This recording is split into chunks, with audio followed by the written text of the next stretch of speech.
In this video, I'm going to share with you how you can find the best performing mutual funds in the Philippines in less than 5 minutes, okay? So if you're an investor or an aspiring investor, make sure you check this video out.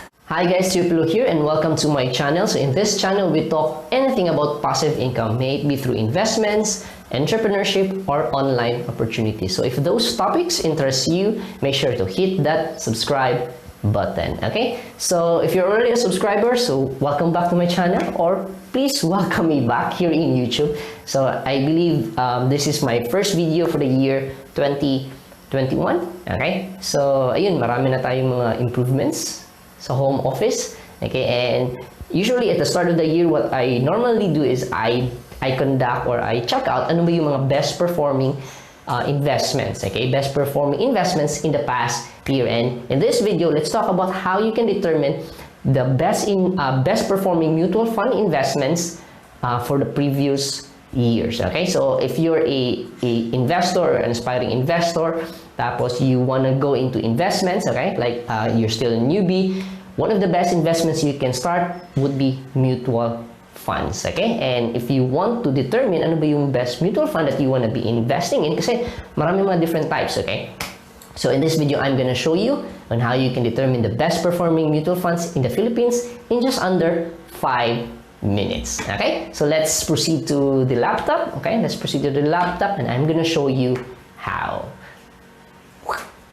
Okay, so for you to determine the best performing mutual funds here in the Philippines, all you need is a spreadsheet, okay? A spreadsheet, tapos yung data, okay? Yung data ng lahat ng mga mutual fund performance in the Philippines. So, para meron kang spreadsheet, I suggest you just create one in Google Drive, okay? So, as long as may Google account ka, automatic may Google Drive account ka na. So, punta ka lang sa drive.google.com, okay? Tapos, once nandun ka na sa Drive, what you're gonna do is create new, tapos gawa ka lang ng Google Sheets, okay?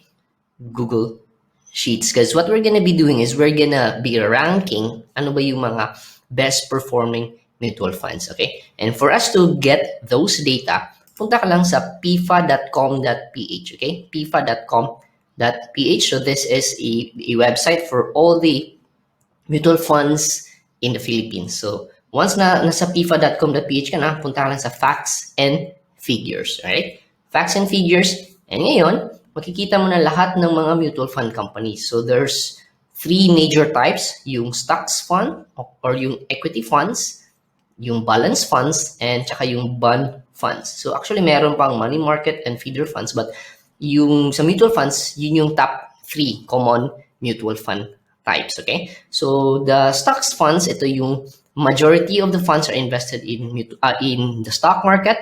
Sa balance funds naman is a combination of investments in the stock market tsaka bond funds, and bond funds invested in corporate or government bonds, okay?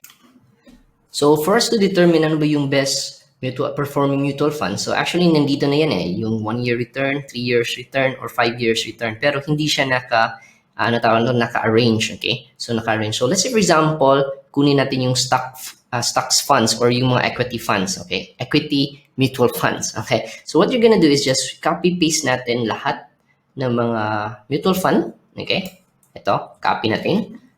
Tapos, what we're gonna do is just paste it dito sa spreadsheet natin, okay? Copy and paste. Tapos, para malaki, let's make it number 12, okay? Tapos, change the text to that one. Alright. So, with that, nakuha na natin lahat ng mga different equity mutual funds, okay? Tapos, lagay din natin yung title, okay? Copy natin and then paste it dito. Alright? And change natin yung font. Alright? Tapos, 1-year return, 3-year return, 5-year return, tapos year to date. Okay, year to date. Alright, so after that one, once na-copy na natin yung lahat ng mga different types of, lahat ng mutual funds, okay, tapos yung mga performance niya. So what we're gonna do is gawa lang tayo ng filter, okay? Filter. So what you're gonna do is highlight mo lang ito, lahat, okay? you're gonna highlight everything. After you highlight it, punta ka lang dito sa data and then create a filter. Okay? Create a filter. So ngayon, may filter na tayo. We can now arrange kung ano ba yung top performing mutual funds in 1 year, in 3 years, or 5 years, or even yung year-to-date return. So ano bang ibig sabihin ng year-to-date?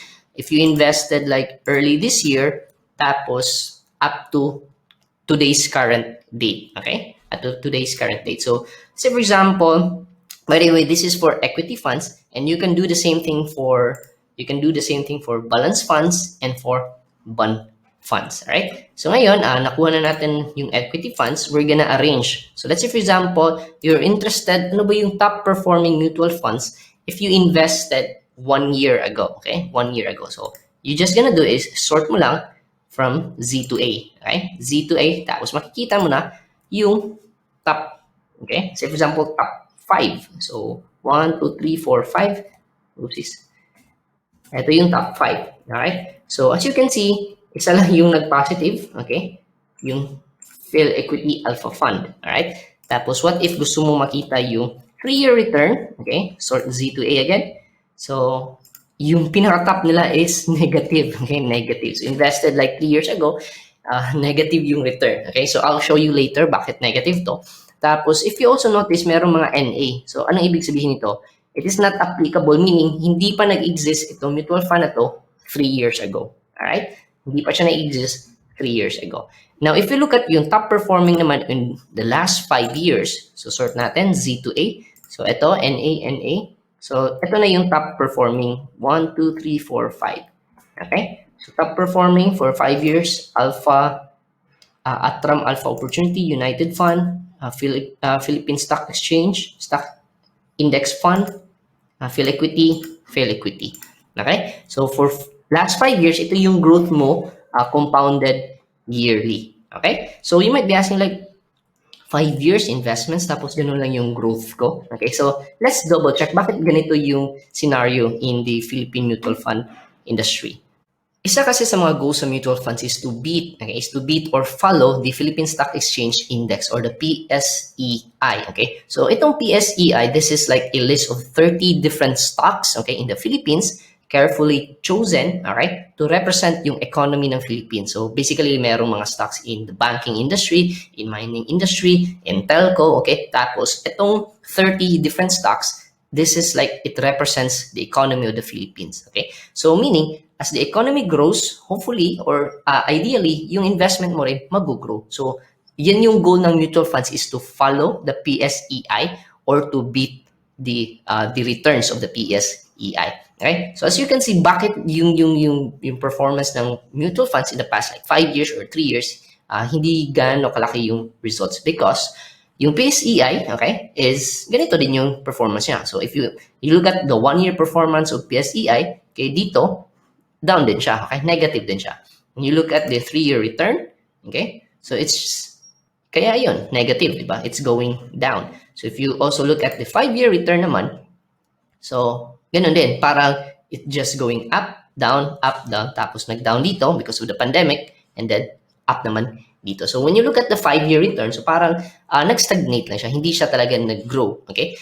So basically, if ganito yung performance ng PSEI, yung performance din ng mutual funds is a little bit similar din with the PSEI. Okay? So kaya nga, if you're gonna invest in mutual funds, yung goal talaga is that dapat long-term siya. Okay? So 5 years, I know it's long-term, okay? But not that long. Because if you look at the 10-year performance naman of PSEI, okay, it's really growing. It's really growing. If you look at the 20 years return, so ayun, it's really growing. So same thing in your mutual fund investing, in your investments. So over long term, more than 10 years or even 20 years, mag-grow. It is expected that your investments will also grow.